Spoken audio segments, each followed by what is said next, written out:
That's not even how we talking. Buy a shirt that you're gonna grow into. No Technology does what technology. Do another outfit for Cole.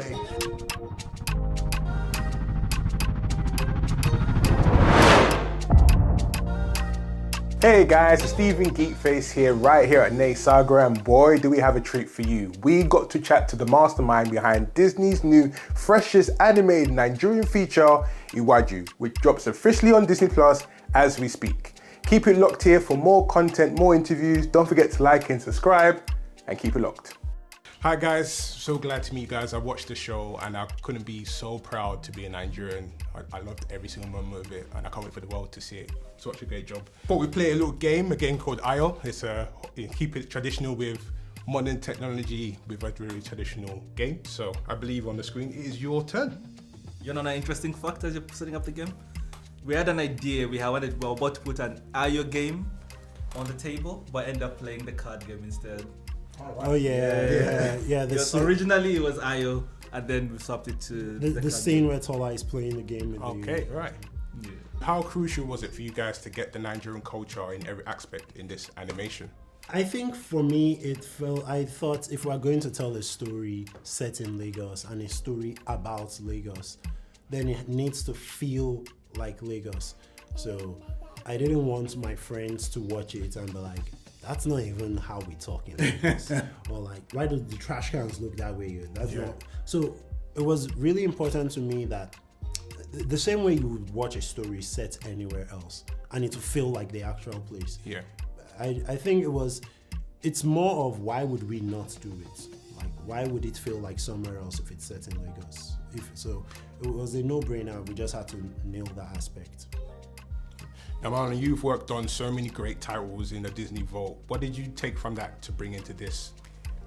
You know, just piggybacking on what Tolu said, when we make these films and these stories to have to go out and reach everyone across the world, to reach the child and everyone, and we want things to be very specific and authentic and universal.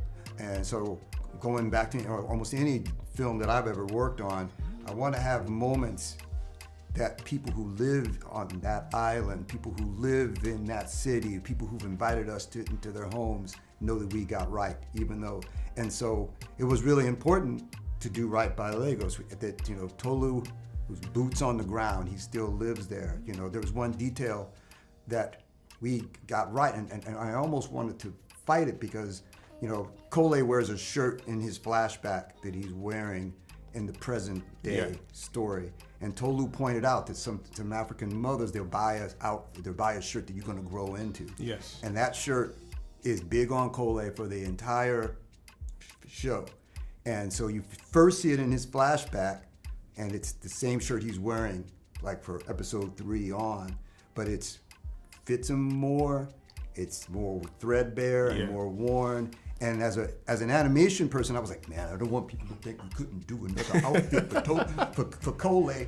But that when Tolu said that resonated with us so much that that's something we wanted to get right. So if you're looking close, he's wearing the same shirt, but it's actually 2 different models on it. It's bigger on him as a little kid, it's newer as a little kid, and it's actually more threadbare and more worn as a 13-year-old.